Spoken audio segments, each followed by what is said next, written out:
जय हिंद दोस्तों, मेरा नाम है R K sir. Drishyam IAS YouTube channel में आप लोगों का स्वागत है।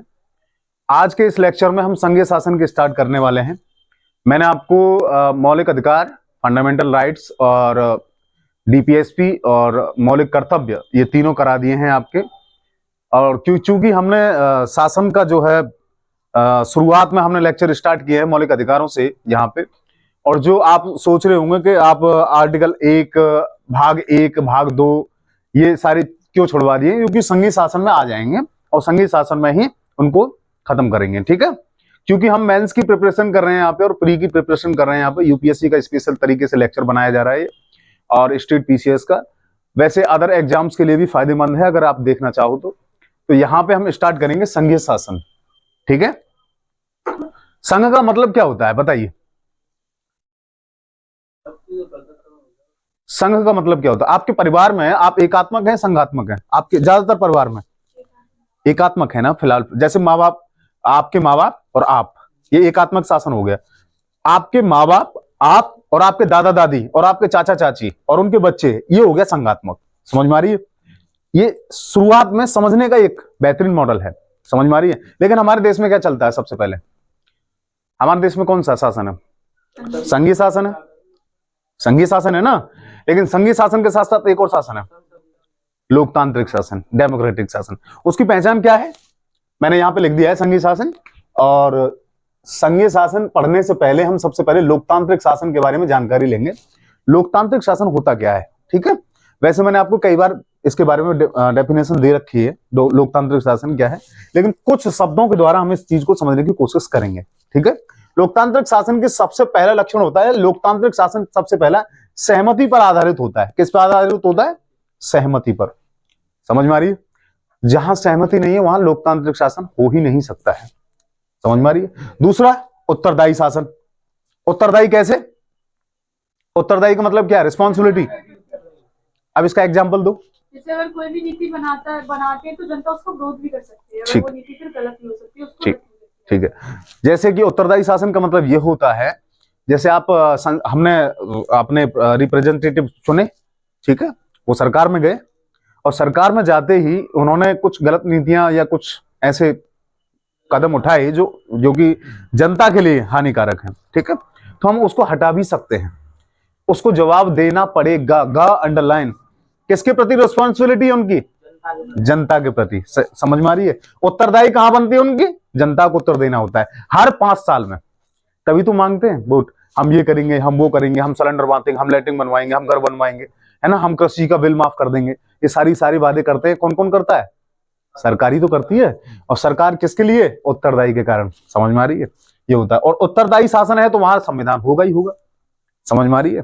जहां संविधान नहीं है वो लोकतांत्रिक शासन नहीं हो सकता। ध्यान रखना इस चीज को। ये बहुत इंपॉर्टेंट चीजें हैं जो ये पूछ ले जाती हैं। लोकतांत्रिक शासन की विशेषताओं के बारे में बताइए प्री के लेवल में। समझ में आ रही है? दूसरा सहमति, उत्तरदायी। तीसरा संवैधानिक होता है। और सबसे मोस्ट इंपोर्टेंट जो पहले लेक्चर में आपको मैंने बताया था, सीमित शासन होता है। ये सहमति मतलब आपस में सहमत होना। लोकतांत्रिक शासन में एक देखिए, एक संघीय शासन की सहमति भी होती है, एक होता है केंद्रीकरण, जो कि अभी मैं थोड़ी देर में बताऊंगा, एक होता है विकेंद्रीकरण। समझ में आ रही है?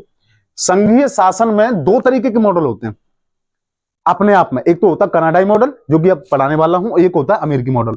हमने कौन सा मॉडल अपनाया? कनाडाई मॉडल। ठीक है, क्यों अपनाया? क्या रीजन था? अमेरिकी मॉडल क्यों नहीं अपनाया? इसका भी बारे में चर्चा करेंगे हम, सारी चीजें बताएंगे हम। लेकिन सबसे पहले हम लोकतांत्रिक शासन के बारे में चर्चा कर रहे हैं हम यहाँ पे। ये होता है सीमित शासन। लास्ट का पॉइंट है इसका, सीमित शासन।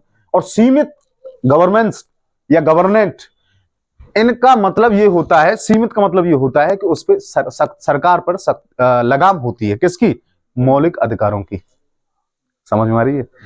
फंडामेंटल राइट्स किसके विरुद्ध हैं? राज्य के। समझ में आ रही है? उत्तरदायी, उत्तरदायी किसको उत्तरदायी देना पड़ता है? जनता को या फिर सरकार को?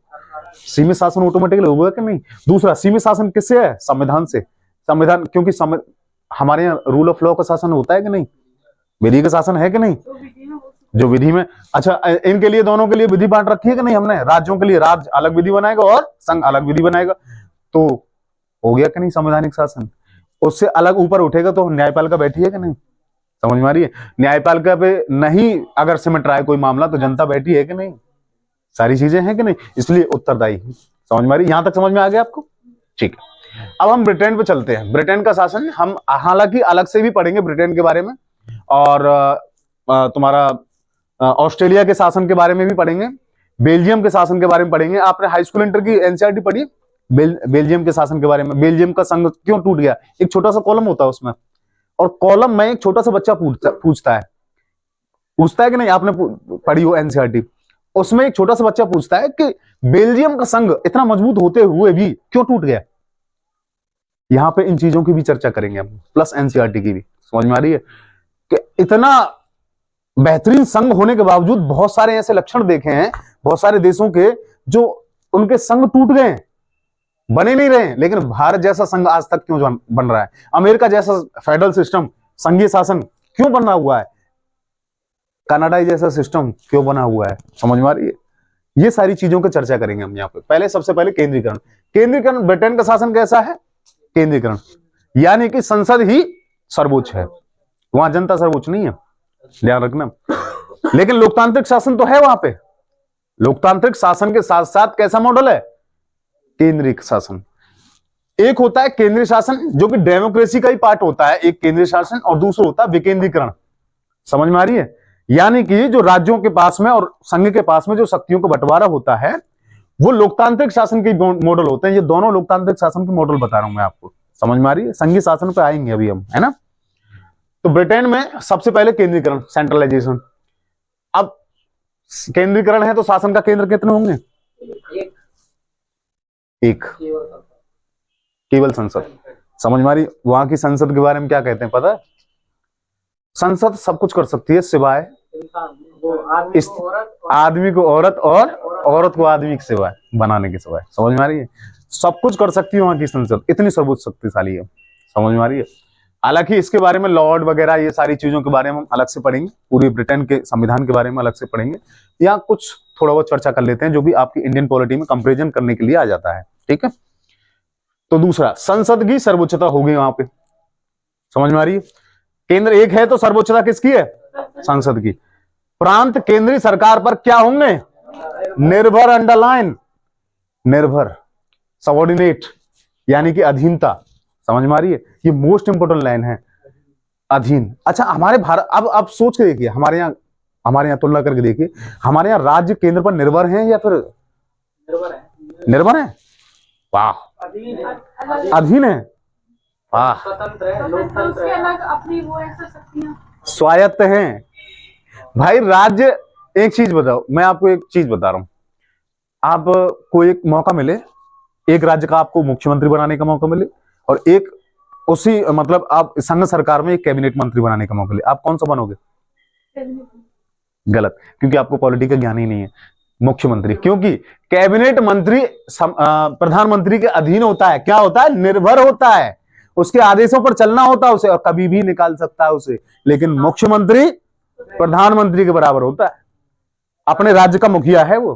समझ में आ रही है, वो किसी के नीचे दब के काम नहीं करेगा, स्वतंत्र रूप, निर्भर है, क्योंकि संविधान ने उसे अलग से शक्तियां दे रखी है। समझ में आ रही है, इसके बारे में हम पढ़ेंगे अलग, जो भारतीय संघ के बारे में पढ़ेंगे हम। तीसरा, जब ऐसा है तो यह शासन कैसा होगा? एकात्मक शासन। ब्रिटेन का शासन कैसा है? एकात्मक शासन। अब ये तो देख लिया हमने एकात्मक शासन, अब दूसरा देख लेते हैं विकेंद्रीकरण शासन। विकेंद्रीकरण कैसा होता है? ये भी फेडरल सिस्टम है और ये भी संघीय शासन है। समझ में आ रही है, लेकिन संघ के अलग अलग मॉडल होते हैं। लोकतंत्र के दो मॉडल होते हैं, एकात्मक और विकेंद्रीकरण। समझ में आ रही है। अब हम संघ के मॉडल पे जाते हैं, डिसेंट्रलाइजेशन इसे बोलते हैं इंग्लिश में। सबसे पहले विकेंद्रीकरण में सबसे पहले क्या होती है? शक्ति की सहभागिता। शक्ति की सहभागिता का मतलब पावर शेयरिंग, पावर का बंटवारा, ठीक है।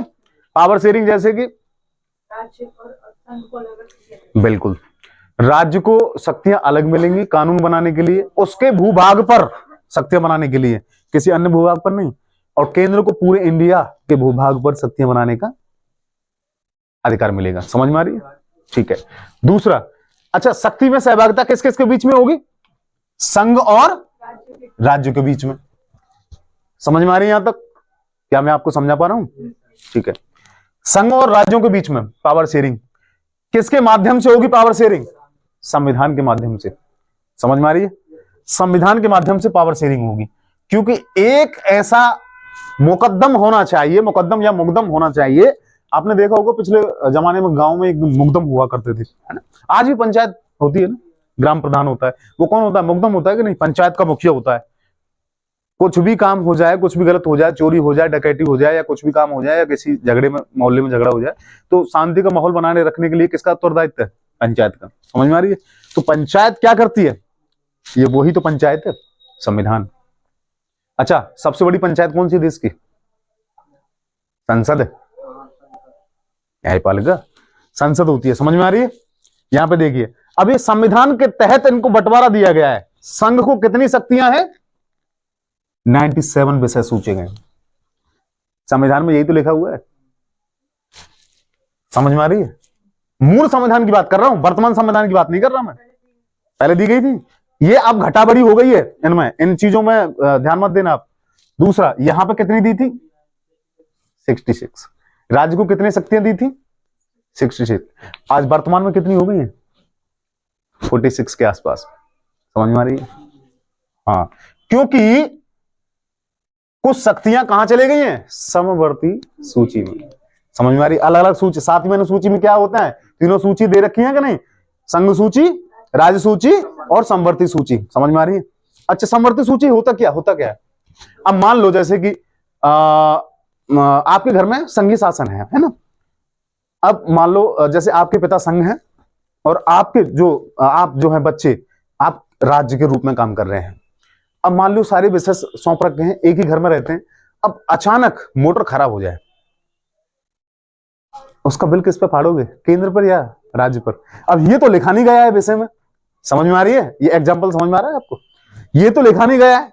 अब ये विषय कहां जाएगा? समवर्ती सूची में। समझ में आ रही है?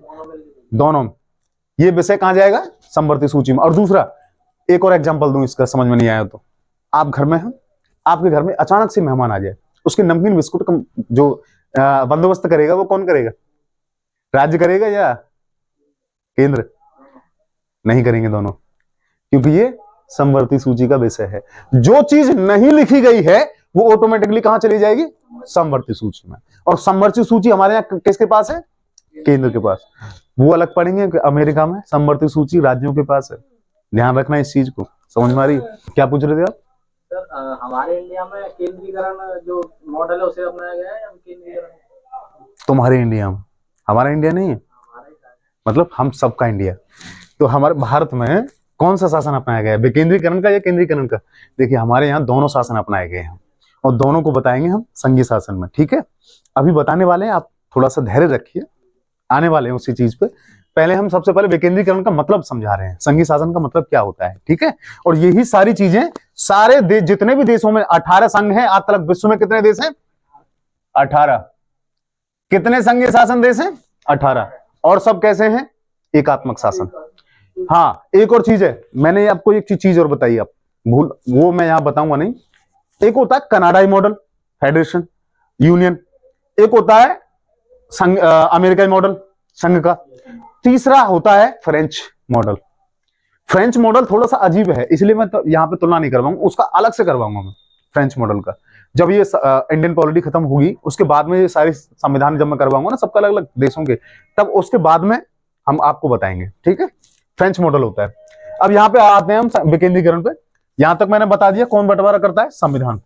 ठीक है, उसके बाद संविधान इन दोनों के बीच में क्या क्या करता है? शक्ति का विभाजन। इसको इंग्लिश में क्या बोलते हैं? Division of power. इस चीज को हमेशा याद रखना। और ये इंडिया में नहीं चलती, ये कहां चलती है? अमेरिका में। मोस्ट इंपोर्टेंट लाइन है ये। समझ में आ रही है? डिवीजन ऑफ पावर चलती है। क्यों चलती है इसके बारे में थोड़ा से आगे बताएंगे, क्योंकि मैं अमेरिकाई मॉडल बताने वाला हूं थोड़ी देर में। ठीक है, और दूसरी बात, शक्ति का विभाजन होता है यहाँ पे। हमारे यहाँ शक्ति का सहभागिता है, पावर शेयरिंग है। ठीक है, एक होता है। तीसरा होता है यहाँ पे दोहरी सरकार। दोहरी सरकार कौन सी होती है? संघ की और राज्य की। संघ का मॉडल ऐसे ही तो होता है, दोहरी सरकार होती है। लेकिन यहाँ पे है एक ही है ना, केंद्रीय केवल संसद। अगर प्रांत भी होंगे ना, वो किसके अधीन होंगे? बेटे केंद्र के। समझ में आ रही है? हमारे यहाँ अधीन नहीं है, यहाँ अलग अलग है, सबके विषय अलग अलग बांट दिए गए हैं, स्वायत्ता। समझ में आ रही है? दोहरी सरकार होगी। तीसरा, यहां पे समकक्षता होगी या निर्भरता होगी? समान। समझ में आ रही? दोनों में समानता यानी कि समकक्षता, दोनों बराबर। मुख्यमंत्री की भी इतनी वैल्यू है और प्रधानमंत्री की भी इतनी वैल्यू है। समझ में आ रही है? यहां तक। यहां पर हमने क्या लिखा था केंद्रीय सेंट्रलाइजेशन में? निर्भर यानी कि अधीन, सबऑर्डिनेट। समझ में आ रही है? यहां क्या है? कोऑर्डिनेट। आ रही समझ में? यहां क्या है? सबऑर्डिनेट। यहां क्या है? कोऑर्डिनेट। यहां तक समझ में आई? ठीक है। यहां पे शक्ति, अब जब जब सारा समान है, दोनों बराबर के लेवल हैं, तो शक्ति कैसी होगी? यहां पे समान होगी और समान होगी। स्वायत्तता, ऑटोमेटिकली स्वायत्तता आ जाएगी। इन शब्दों का मतलब समझे? अब ये आता है क्वेश्चन में, आता है कि विकेंद्रीकरण का या संघीय शासन का इनमें से कौन कौन से लक्षण हैं। अगर इनमें से कोई भी एक शब्द आ जाए उस पर टिक कर दीजिए, लेकिन इसमें से कोई भी शब्द आ जाए गलत हो जाएगा। केंद्रीकरण के कौन कौन से शासन क्या नाम है, साधन है, इनमें से आ जाए टिक कर दीजिए। ये समझ में आ गया आपको? यहां तक पूरा समझ में आ गया? ठीक है। अब समझते हैं हम कनाडाई मॉडल और दूसरा अमेरिकी मॉडल। ठीक है। और हमने कौन सा मॉडल अपनाया है, ये सारी चीजें देखेंगे हम इसमें। ठीक है। हाँ, शक्ति का विभाजन और शक्ति के पृथक्करण में अंतर। देखिए, हमारे शक्ति का पृथक्करण अपनाया गया है, शक्ति का विभाजन नहीं है। देखिए, शक्ति का पृथक्करण का मतलब होता है, देख जैसे कि सरकार का मतलब क्या होता है? मैं पहले बता चुका हूं। विधायिका, कार्यपालिका और न्यायपालिका, इन दोनों का काम अलग अलग होना, इसे बोलते हैं क्या? शक्ति का पृथक्करण। समझ में आ रही है? डिवीजन ऑफ पावर क्या होता है? डिवीजन ऑफ पावर का मतलब होता है शक्ति का विभाजन, यानी कि जो शक्ति है वो बांट दी गई है किसके बीच में? राज्य और संघों के बीच में, यानी कि फेडरेशन के बीच में, यूनियन के बीच में, केंद्र के बीच में। समझ में आ रही है? राज्य और संघ के बीच में। आ रही समझ में? यहां तक समझ में? ये दोनों शब्द एक ही है। कौन सा? शक्ति अलग अलग कर दी गई, इनमें शक्ति अलग अलग कर दी गई है। केवल सरकार के तीनों अंगों के लिए लागू होते पृथक्करण। बिल्कुल बिल्कुल बिल्कुल। ये संघ और राज्य के लिए, ये संघ और राज्यों के लिए, बिल्कुल एब्सोल्युटली। यहां तक समझ में आया आपको? ठीक है। अब देखते हैं संघीय मॉडल के कितने मॉडल होते हैं। हालांकि मैंने आपको बताए थे पूरे विश्व में कितने मॉडल हैं संघ मॉडल के? 18। संघीय शासन 18 है। समझ में आ रही? पूरे विश्व में अभी तक फिलहाल। तो हम 18 को तो नहीं पढ़ेंगे भाई, हम ऐसा तो नहीं पीएचडी कर रहे हो। ठीक है। हम इंडियन पॉलिटी पढ़ रहे हैं, वो भी मेंस के लिए। ठीक है। ऑप्शनल भी नहीं पढ़ रहे हैं यहाँ पे। तो पहला देखेंगे हम अमेरिकाई मॉडल। यूएसए लिख सकता हूं मैं यहाँ पे। ठीक है। फिर देखेंगे कनाडाई मॉडल।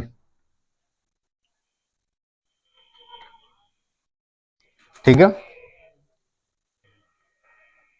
व्हाट, सबसे पहले इसकी बात करते हैं। वर्तमान में अमेरिका में कितने स्टेट है? 50 है। एक और बढ़ गया, 51। तो हम 50 की बात करते हैं। ठीक है। हाँ। अब मान लो जैसे ये 50 हैं, इसमें स्टेट कितने हैं? 50। ठीक है। 50 हैं। अब एक चीज बताओ मुझे, इस पे ब्रिटेन का शासन था जैसे हमारे इंडिया पे था। ठीक है। यहाँ के नागरिक मूल निवासी कौन थे? यूरोपियन से नहीं थे, काले लोग थे, अमेरिकी निवासी। लेकिन किसका वास था यहाँ पे? अमेरिकी। ठीक है। वो वर्ल्ड स्ट्रीम पढ़ेंगे, सारी चीजें है ना, पर हम यहाँ पे छोटा छोटा सा ले रहे हैं यहाँ पे। अब यहाँ पे 50 स्टेट हैं। अब 50 स्टेट। अब एक चीज बताओ, आप के 4 भाई हैं, ठीक है, और आप अलग अलग रहते हैं, और चारों में दुश्मनी है, कोई किसी से मतलब नहीं है। आराम से कोई बाहर का आदमी कूट सकता है आपको बेहतरीन तरीके से, है ना। लेकिन सोच के देखिए अमेरिकी संघ ने क्या सोचा। अमेरिकी मतलब ये पहले अलग अलग थे सारे के सारे। ठीक है। हालांकि तेरे राज्य थे उस वक्त जिस वक्त ये संघ बना था। अब 50-51 हो गए हैं। ये तेरे राज्य थे उस वक्त जिस टाइम पे बना था। पर मेरी राइटिंग को देख करके थोड़ा सा ऐसा लगता है, मेरी राइटिंग बहुत अच्छी नहीं है, मैं जानता हूं। ये वाला 3T, ठीक है, ठीक है। कितने संघ थे, मतलब कितने स्टेट थे? 13 यूएसए के उस समय पर। और यूएसए की फुल फॉर्म क्या है? United state of America. United का मतलब होता है बनाना। समझ में आ रही है?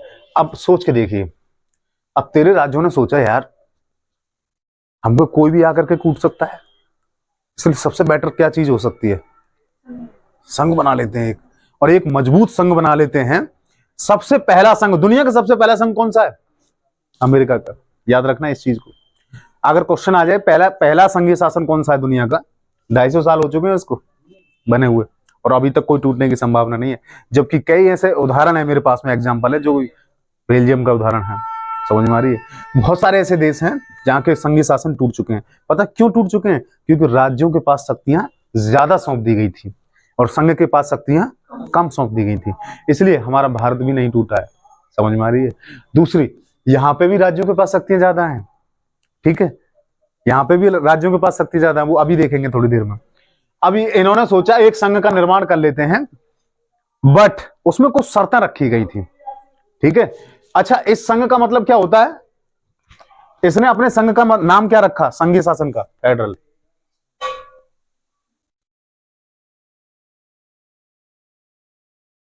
थोड़ा हाथ मेरा उल्टा पड़ रहा है इसलिए राइटिंग थोड़ी ऐसी आ रही है, और राइटिंग मेरी ऐसी है, ठीक है, फेडरल। लेकिन यहां इसने क्या रखा?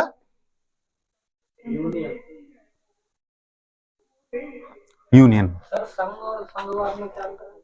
संघ और संघवाद में, संघ एक मॉडल होता है, और संघवाद मतलब वाद लग गया, वाद मतलब होता है विचार, विचार मतलब आइडिया, इसका मतलब संघवाद की एक विचारधारा। समझ में आ रही? हो गया? जैसे लिबरलिज्म, उदारवाद, स्वतंत्रता का एक विचार। समझ में आ रही? सोशलिज्म, समझ में आ रही है? समाजवाद का एक विचार। समझ में आ रही? जैसे सोशलिज्म है तो समाजवाद, लेकिन समाज के लिए कौन सा शब्द है? सोशल। जैसे अगर संघवाद के लक्षणों की बात करें तो क्या होगा? संघवाद के लक्षणों की मैंने अभी ये बताए, तो ये संघवाद के लक्षण है सारे के सारे, जितने भी 18 संघवाद हैं ये सारे लक्षण उन्हीं में। ध्यान रखना, जितने भी संघवाद हैं वो सारे के सारे लक्षण यही हैं। केंद्रीकरण वाले केवल ओनली ऑन केंद्रीकरण संघवाद में नहीं आता है, ध्यान रखना इस चीज को। वो लोकतंत्र के मॉडल बताया था मैंने आपको, ब्रिटेन वाला, एकात्मक शासन और संघात्मक शासन। समझ में आ रही है? वो मॉडल बताया था, लोकतंत्र में हो सकता है, संघात्मक में भी लोकतंत्र हो सकता है और एकात्मक में भी लोकतंत्र हो सकता है। समझ में आ रही है? लेकिन जो संघीय शासन होता है उसमें एकात्मक शासन नहीं होता है। संघ का मतलब होता ही है अलग अलग राज्यों को शक्तियों का बांटना, जैसे राज्य और संघ। समझ में आ रही है इन चीजों के बारे में? तो मैं क्या बता रहा था, इन दोनों ने ये शब्द अपनाए। इसने ये शब्द अपनाने का एक अलग कारण था, 2 कारण थे, इसके भी बारे में बताएंगे। सबसे पहले इसके बारे में बता रहे हैं, एक हेडिंग डाल लीजिए, अमेरिकी संघ या अमेरिकी संघ की विशेषता, उसके बारे में बताएंगे हम सबसे पहले।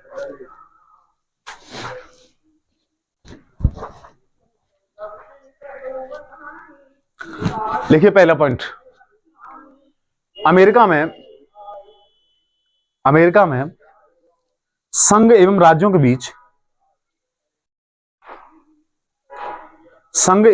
के बीच शक्तियों का स्पष्ट विभाजन किया गया है। स्पष्ट विभाजन, अंडरलाइन, स्पष्ट विभाजन किया गया है, जैसे हमारे यहां किया गया है वैसे के बारे में, है ना? तुलना करते रहिए साथ के साथ अपने देश से। और दोनों एक दूसरे के समकक्ष, कौन सा आ गया? समकक्ष, ये वाला शब्द आ गया कि नहीं? अंडरलाइन, समकक्ष और स्वायत्त हैं, ये भी आ गया पहली लाइन में। समझ में आ रही है? संघ का मॉडल यही तो होता है। दूसरा पॉइंट, अमेरिका में सभी 50 राज्यों के, या अब 51 कर लो आप, है ना? अमेरिका में सभी 51 राज्यों के अपने पृथक संविधान हैं, यानी कि अपने अलग अलग संविधान है। हमारे यहां ऐसा नहीं है, याद रखना, इंडिया में अलग अलग संविधान नहीं। इंडिया में कितना संविधान? एक ही संविधान है, और उसी से राज्यों के सारी चीजें चलती हैं। कानून अलग हैं, इस चीज को छोड़ देना आप, कानून अलग अलग बना सकते हैं लेकिन संविधान एक है। समझ में आ रही है? और संविधान का मतलब क्या होता है? किसी निश्चित भूभाग पर सर्वोच्च विधि। समझ में आ रही है? किसी निश्चित भूभाग पर, संविधान का मतलब क्या होता है? किसी निश्चित भूभाग पर सर्वोच्च विधि। समझ में आ रही है? कोई संविधान का मतलब पूछे तो। अमेरिका, क्या बोला मैंने? अमेरिका में सभी 51 राज्यों के अपने पृथक संविधान। हाँ, पृथक संविधान है, जबकि संघ का संविधान अलग है। जबकि संघ का संविधान अलग। कितने संविधान हो गए अमेरिका में? 2 कैसे संविधान हो गए? 52 संविधान हो गए कि नहीं? 51 स्टेट होगी, एक उसका 51 तो स्टेटों के संविधान हो गए और एक संघ का संविधान हो गया। इसीलिए तो सुनो, एक बात बताऊं, दुनिया का सबसे छोटा संविधान किसका है? अमेरिका का। इसीलिए तो कहा जाता है। क्यों? क्योंकि जो संघ का संविधान है वो केवल टोटल 7 आर्टिकल में बेस है और 7 ही पेजों में बेस्ड है। समझ में आ रही है? उसमें ज्यादातर अभी तक वो नहीं हुआ है। जैसे हमारे यहाँ संविधान संशोधन होते हैं ना, वहां पे ज्यादातर संविधान संशोधन नहीं हुआ। 3 से 4 बार, मूलतः 3 से 4 बार हुआ है बस अब तक। बस समझ में आ रही है? लेकिन हाँ, इसकी अभी जो भाई संविधान में जो चीज है वो अलग बताएंगे हम, लेकिन जो व्यवहार में है वो अलग बताएंगे। ठीक है? क्योंकि आंसर राइटिंग, क्योंकि ये सारी चीजें मेंस में, उसमें प्री में पूछ ली जाती हैं। प्री में अलग आपको आंसर देना है, जो संविधान में दिया हुआ है वो प्री के अनुसार है, लेकिन जो व्यवहार में है वो आपको लिखना पड़ेगा। समझ में आ रही? गा अंडरलाइन आ रही समझ में? अब यहां पे कितने हो गए? 52। यहां पर राज्यों पे ज्यादा बोझ क्यों नहीं है? क्योंकि अपने अपने संविधान है। संघ सरकार पर अपना इतना बोझ क्यों नहीं है? क्योंकि यहाँ पे संघ का अपना अलग संविधान है। यहाँ पे कुछ सब शक्तियां सौंप दी गई हैं, जैसे कि कौन सी? बैंकिंग की सुविधा, पूरे देश के लिए करेंसी एक होगी। ठीक है? दूसरा, दूरसंचार, पूरे देश के लिए नेटवर्क एक होगा। समझ में आ रही है? तीसरा, फॉरेन पॉलिसी, पूरे देश के लिए एक होगा, है ना? हमारे यहाँ पे भी तो हैं यही सारी चीजें, संघ को दे रखी हैं, राज्य को अलग दे रखी हैं। पैसा उधार लेगा किसी अलग से, IMF, वर्ल्ड बैंक अगर किसी से उधार ले रहा है, कहीं से भी पैसा उधार ले रहा है, संघ ही ले सकता है, राज्य नहीं ले सकता। समझ में आ रही है? अपनी भी RBI से पैसा उधार ले सकता है तो संघ ही ले सकता है, ना कि राज्य। समझ में आ रही है? हमारे यहाँ तो RBI बोलते हैं उसे, वहां पे अलग बोलते हैं, FBI यार वहां की वो है खुफिया पुलिस। तो हम कहां पे थे? क्या बता रहा था मैं भूल जाता हूं, मुझे बताओ इसको। संविधान है, संघ का अलग संविधान है। अलग का संविधान, अलग अलग। अगला पॉइंट,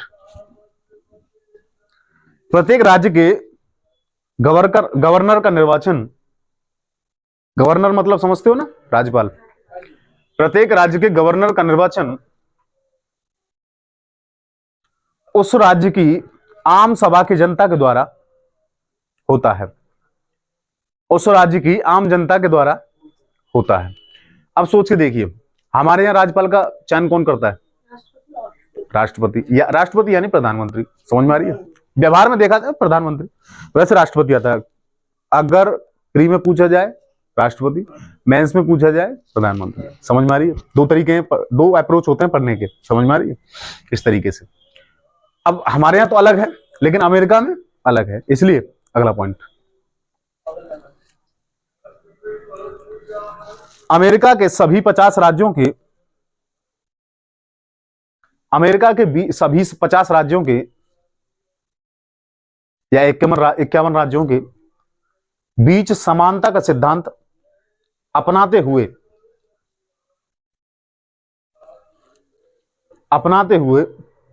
प्रत्येक राज्य को सीनेट में 2-2 प्रतिनिधि प्रदान किए गए हैं। सीनेट में 2-2 प्रतिनिधि प्रदान किए गए। अब मान लो, जैसे सीनेट मतलब होता है राज्यसभा, जैसे हमारे यहाँ की राज्यसभा, वहां की सीनेट। अब मान लो जैसे कोई राज्य इतना बड़ा है, कोई राज्य इतना बड़ा है, ठीक है, यहां से भी 2 होंगे और यहां से भी 2 होंगे, तो ये क्या हो गई? समानता होगी कि नहीं? लेकिन हमारे यहाँ क्या है? जनसंख्या के आधार पर गोवा से 1, सिक्किम से 1, और सबसे ज्यादा कहां से? उत्तर प्रदेश 31। समानता है या क्या है? असमानता है कि नहीं? ओके है कि नहीं? अब हमने किसका मॉडल अपनाया है? अमेरिका का या कनाडा का? यहां से स्पष्ट हो रहा है कि नहीं आपको? अब यहां से तो नहीं ले सकते हम। क्यों नहीं ले सकते इसके बारे में भी बताएंगे। समझ में आ रही है क्यों नहीं ले सकते? क्योंकि पहला कारण क्या है, अगर आपको लिखने के लिए आ जाए, पहला कारण क्या है, मौखिक बता रहा हूं, लिखवा रहे हैं।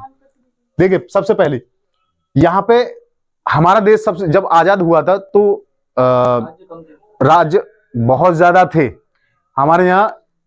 जो छोटे छोटे राज्य थे बहुत ज्यादा, जैसे हैदराबाद है ना, और तुम्हारा जम्मू कश्मीर अलग भाग रहा था, नागालैंड अब भी अलग भागता है तुम्हारा। जम्मू कश्मीर में तो अलग बताते हैं हमें स्वतंत्र स्वतंत्र कर दो, स्वतंत्र कर दो, अलग 370 हटा दी गई है वहां पे मोदी सरकार द्वारा।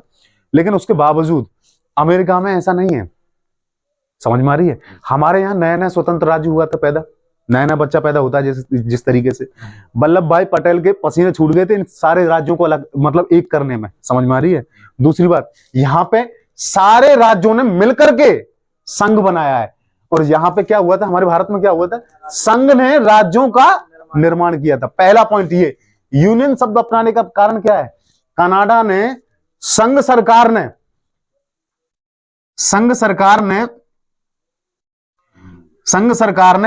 जितने भी मतलब अपने संघ सरकार में से जितने भी राज्य निकाले हैं वो अपने में से निकाले हैं। समझ में आ रही? 1 2 3 4 जितने भी निकाले हो, जितने भी हो अपने में से निकाले हैं। जैसे भारत ने राज्यों का निर्माण किया है, ऐसे संघ ने राज्यों का निर्माण किया है। यहां पे क्या है, राज्यों ने संघ का निर्माण किया है। समझ में आ रही? पहला पॉइंट ये है। आ रही समझ? अगला पॉइंट पहुंचते हैं। अगला पॉइंट लिखिए।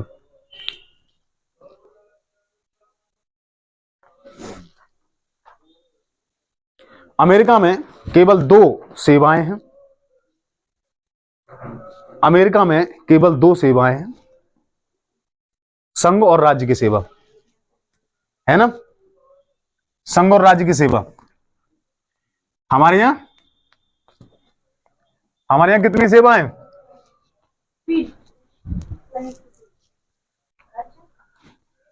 किसकी तैयारी कर रहे हो आप?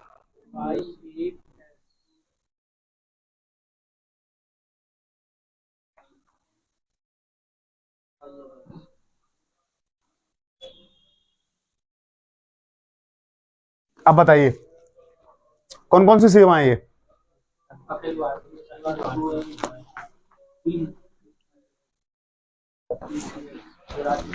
बताइए इनमें से कौन कौन सी सेवाएं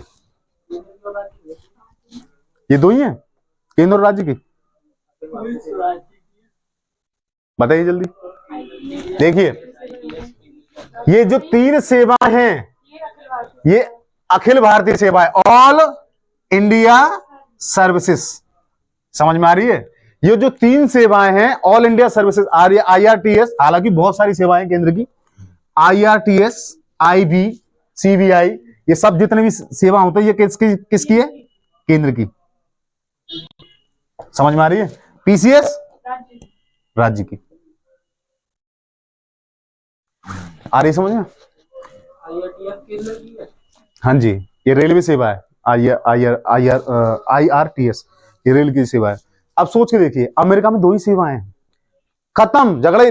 मतलब तीसरी सेवा का तो मतलब ही नहीं है। हमारे यहाँ 3 सेवाएं। एक तो दूसरा, वहां के राज्यपाल अलग अलग हैं, हमारे यहाँ संघ चुनता है, ठीक है? वहां का राज्य निर्वाचित होता है, शक्तियां सब किसके पास होंगी? राज्यपाल के पास में। समझ में आ रही है? गवर्नर के पास में। हमारे यहाँ गवर्नर के पास में शक्तियां नहीं है इतनी। गवर्नर क्योंकि निर्वाचित नहीं होता है। कौन निर्वाचित होता है राज्य में? मुख्यमंत्री।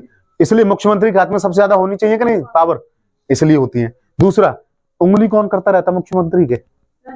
राज्यपाल। क्योंकि राज्यपाल किसका एजेंट है? संघ का। यहीं से तो झगड़ा है, सबसे विवादास्पद ये राज्यपाल का पद है हमारे यहाँ। समझ में आ रही है? लेकिन अमेरिका में कोई मतलब ही नहीं है इस चीज के बारे में, तुम्हारा अलग हमारा अलग। समझ में आ रही है? एक रोटी आपकी, एक रोटी हमारी। अभी आधी रोटी बची है, हमें नहीं पता किसकी है ये, लेकिन यहां एक रोटी इसकी, एक रोटी इसकी, एक रोटी इसकी। अब संघ हमारे यहाँ का जो केंद्रीय सरकार है वो दोनों रोटियों खा जाती है। समझ में आ रही है आपको? ये IAS यानी कि IAS वगैरह तो ये किसके एजेंट हैं? केंद्र के। समझ में आ रही है? काम कहां करते हैं? राज्य में। किसमें उंगली करते रहते हैं? राज्य की सेवाओं में। समझ में आ रही है? किसके ऊपर है? PCS यानी कि राज्य की सेवाओं के ऊपर। राज्य की सबसे बड़ी सेवा कौन सी है? पीसीएस। समझ में आ रही है? तो किसके ऊपर होते हैं ये? राज्य के ऊपर। आ रही समझ में? तो राज्य हर जगह से दबाया हुआ है, दबा कुचला है। हालांकि फेडरल सिस्टम है, संघ और राज्य अलग अलग शक्तियां दे रखी है, शक्तियों का विभाजन भी है, ध्यान रखना, समकक्षता भी है, स्वायत्त भी है। लेकिन बताऊंगा मैं क्यों है ऐसा, कारण क्या है, पता है क्यों? नया नया देश आजाद हुआ था, सब उड़ रहे थे हम आजाद, नागालैंड कह रहा हम भी आजाद और तुम भी आजाद। वल्लभ भाई पटेल कह रहे भाई साहब आप आजाद नहीं हो, हम आजाद हैं, आप हमारे साथ हो। समझ में आ रही है? आप सोच के देखिए, अरुणाचल प्रदेश आजाद हो जाए अलग, नागालैंड अलग हो जाए, उत्तराखंड अलग हो जाए, मान लो जम्मू कश्मीर अलग हो जाए, ऊपर बैठा कौन? बाप चाइना, दो कनपटे देगा, अपने में मिला लेगा। जैसे तिब्बत जैसे इतने बड़े देश को अपने में मिला लिया, वो अरुणाचल प्रदेश को छोड़ देगा। चीनी सेना जो है खड़ी कर दी गई थी भूटान, उसके हाँ भूटान के पास में जो सेना है, अब वहां पे खड़ी कर दी गई थी। मिर्ची किसकी लगी थी? भारत के। पता क्यों? क्योंकि वो हमारे पास में है। आ रही समझ में? और हमारे पास में तो इसका मतलब हमारे अरुणाचल प्रदेश या हमारे सिक्किम पे खतरा हो सकता है। अब तुम सोच के देखो इस चीज पे, अभी फिलहाल युद्ध किस में चला? यूक्रेन और रसिया में। यूक्रेन को मारे जा रहा है, मारे जा रहा है, मारे जा रहा है, इतना बड़ा देश और छोटे से पिद्दी जैसे देश को मारे जा रहा है, मारे जा रहा है। वो अलग बात है, हार नहीं माना वो, लेकिन उसके बावजूद भी, इसीलिए तो इन्होंने कहा था हमें कोई मारे ना, इसलिए तो हम एक संघ का निर्माण करते हैं ताकि कोई उंगली ना उठाए। अच्छा, ज्वाइंट फैमिली ज्यादा पावरफुल है या फिर एकात्मक? इसीलिए सीख मिलती है आपको जीवन में, अलग कभी ना रहो, जुड़ के रहो हमेशा। और हमारे भारतीय लोग क्या हैं? तुम जाट हो, तुम चमार हो, तुम पंडित हो, हम ठाकुर हैं। समझ में आ रही है? तुम हिंदू, तुम मुस्लिम, तुम सिख ईसाई, तुम बौद्ध, तुम जैन, तुम फारसी। समझ में आ रही है? इसीलिए हर कोई पीट के जा रहा है। अच्छा, इतिहास पढ़ते हो तुम? इतिहास पढ़ा होगा आपने, जितने भी भारत में आक्रमणकारी हुए क्यों पीट के चले जाते थे? एकता ही नहीं थी, विभाजन। और हम कोई उनको चमारों को पीट के जा रहा है, पंडित खुश हो रहे हैं, बढ़िया पिटने दो उनको। ठाकुर को पीट के जा रहा है, पंडित चमार खुश हो रहे हैं, वाह मजा आ गया। ये नहीं पता कि आज मैं पिट रहा हूं तो कल तुम भी पिटोगे। समझ में आ रही है? ये सरदार पटेल की तो खोपड़ी में था, इसीलिए उसने अलग नहीं होने दिया। सारे जोर लगा दिए थे सरदार पटेल ने, पसीने छूट गए थे उसके, लेकिन सारा का सारा एक कर दिया था हिंदुस्तान। समझ में आ रही है? इसलिए उसे क्या कहा जाता है? लौह पुरुष। आ रही समझ में? सरदार वल्लभ भाई पटेल को क्या कहा जाता है? क्वेश्चन में आता भी है, कौन सा इंसान आयरन मैन के नाम से जाना जाता है या लौह पुरुष के नाम से जाना जाता है? वल्लभ भाई पटेल को। समझ में आ रही है? यहां तक समझ में आ गई? हमारे यहाँ 3 सेवाएं हैं, ये अखिल भारतीय सेवा, ये केंद्रीय सेवा और ये राज्य सेवा। ठीक है? अखिल भारतीय सेवा राज्यों में काम करती है सारी चीजों को। अब ये समझ में आ गया आपको, जिसकी आप तैयारी कर रहे हो। अगला पॉइंट, लास्ट पॉइंट क्या बोला था मैंने? संघ और राज्य की अलग अलग सेवाएं हैं ना। ठीक है, अगला पॉइंट अमेरिका के बारे में लिखवा रहा हूं अभी। अमेरिका में न्यायालय भी संघ और राज्यों को प्राप्त है या अलग अलग प्राप्त है, इस तरीके से लिख सकते हो। अब हमारे यहाँ सुप्रीम कोर्ट के कितने हैं? एक है, और उसी के नीचे सबऑर्डिनेट हैं सारे हाई कोर्ट। और अगर सुप्रीम कोर्ट ने ऑर्डर दे दिया तो हाई कोर्ट को मानना पड़ेगा, अंडरलाइन। अमेरिका में ऐसा नहीं है। वहां के सुप्रीम कोर्ट अलग अलग राज्यों के अलग हैं। तो कितने राज्य, कितने हो गए? 52 सुप्रीम कोर्ट हो गए कि नहीं वहां पे? समझ में आ रही है? लेकिन वहां का जो फेडरल, जो यूनियन का, संघ का सुप्रीम कोर्ट है, वो किसके निर्णय देता है? किस चीज पर निर्णय देता है? राज्यों के लिए नहीं देता है वो, ओनली ऑन संघ के लिए। समझ में आ रही है? जैसे वित्तीय, जैसे बैंक की एकीकरण, समझिए, बैंक, दूरसंचार, विदेशी सेवाएं, है ना, और तुम्हारे रोड, है ना। हमारे यहाँ अलग अलग चीजें हैं। रोड, राज्यों के रोड अलग हैं, केंद्र के रोड अलग हैं, नेशनल हाईवे अलग है ना, और तुम्हारे नगर पालिका के रोड अलग हैं, है ना। हमारे यहाँ बांट रखे हैं सारी चीजें। अमेरिका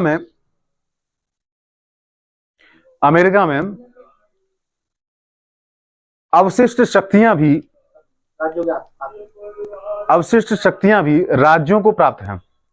और अमेरिका में दोहरी नागरिकता वाला कौन है? दोहरी अमेरिका में अवशिष्ट शक्तियां भी राज्यों को प्राप्त है। हमारे यहाँ अवशिष्ट शक्तियां किसके पास हैं? केंद्र के पास में। ये मैच करते चलो आप, ठीक है। हमारे यहाँ अवशिष्ट शक्तियां किसके पास हैं? केंद्र सरकार के पास में। अमेरिका में नहीं है। दूसरा, अमेरिका में, अच्छा एक क्वेश्चन बताइए, आप कहाँ के हो? इंडिया। इंडिया के हो, ठीक है। राज्य कौन सा है आपका? उत्तर प्रदेश। कोई झारखंड का होगा, कोई मध्य प्रदेश का होगा, ठीक है। तो आपको नागरिकता कहाँ की है? इंडिया की केवल भारतीय। झारखंड की नागरिकता अलग मिलती है आपको? नहीं। क्या बोलते हैं हमारे पासपोर्ट पे, क्या लिखा था? I am Indian. समझ में आ रही है? लेकिन अमेरिका में ऐसा नहीं होता है। अमेरिका में राज्यों की नागरिकता अलग है और केंद्र की नागरिकता अलग है। इसलिए अगला पॉइंट, अमेरिकी संघ में राज्य और संघ सरकार की नागरिकताएं अलग अलग हैं।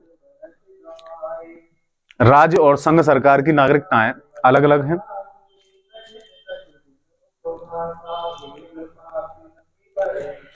इसलिए अमेरिकी संघ को, इसलिए अमेरिकी संघ को या अमेरिका के संघ को अविनाशी कहा जाता है। अविनाशी कहा जाता है। क्यों अविनाशी क्यों कहा जाता है? क्योंकि अमेरिका का राज्य खत्म नहीं हो सकता है, टूट नहीं सकता, राज्य अलग नहीं हो सकते।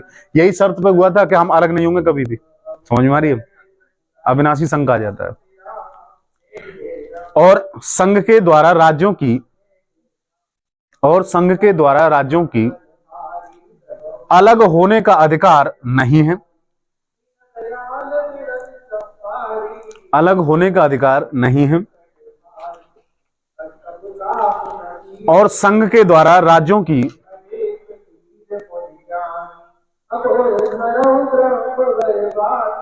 और संघ के द्वारा राज्यों की सहमति के बिना राज्य के नाम, भूभाग, राज्य के नाम, भूभाग में कोई परिवर्तन संभव नहीं है। में कोई परिवर्तन संभव नहीं है। इसलिए, अच्छा हमारे यहां क्या होता है? आर्टिकल 3 क्या कहता है? संघ सरकार राज्यों की सीमा घटा सकती है और बढ़ा भी सकती है, नाम भी बदल सकती है, सारी चीजें चेंज कर सकती है। क्या लग रहा है? अमेरिकी संघ से बिल्कुल अलग है हमारा। अगर तुलना करनी जाए अमेरिकी संघ और भारतीय संघ के बारे में, तो तुलना में बिल्कुल अपोजिट बैठेगा। समझ में आ रही है? बिल्कुल अपोजिट बैठेगा। क्या लिखवाया तुम्हें लास्ट में? हाँ, इसलिए वहां राज्य का या राज्यों का भी विनाश संभव नहीं है। इसलिए वहां राज्यों का भी विनाश संभव नहीं है। मतलब ना तो संघ राज्यों को विनाश कर सकता है और ना ही राज्य संघ का विनाश कर सकता है। इसीलिए एक महत्वपूर्ण लाइन बोली जाती है, इसीलिए अमेरिका को अविनाशी राज्यों का, अविनाशी राज्यों का अविनाशी संघ कहा जाता है। इसलिए अमेरिका को अविनाशी राज्यों का अविनाशी संघ कहा जाता है। ठीक है। देखिए दोस्तों, आपको आवाज आ रही होगी, एक बाहर से कोई मंदिर की आवाज है, शायद कुछ रामायण का पाठ पढ़ा जा रहा है, और इस वजह से हमें लेक्चर को यहाँ पे बंद करना पड़ रहा है, क्योंकि आपको थोड़ी सी विघ्नता पैदा हो रही होगी, आवाज में थोड़ा डिस्टरबेंस आ रहा होगा, इसलिए मुझे अभी फिलहाल बंद करना पड़ रहा है। यूनियन का अलग से हम जो है, इसका कनाडाई मॉडल का जो है अलग से लेक्चर आपको बना के देंगे। ठीक है। और ये ज्यादा लंबा लेक्चर ना हो जाए, इस वजह से इसको यहीं पे स्टॉप किया जा रहा है, 2 कारणों की वजह से। ठीक है। और मुझे बताइए इस लेक्चर में आपको कहाँ कमी दिखाई दी, और लेक्चर आपको कैसा लगा, प्लीज कमेंट करके जरूर बताइए इस चीज को, और उन बच्चों तक जरूर पहुंचाइए जो बच्चे दिल्ली नहीं जा पा रहे हैं, उनके पास पैसा नहीं है, यूपीएससी की तैयारी नहीं कर पा रहे, लेकिन सपने बहुत हैं उनके अंदर। ठीक है। जय हिंद।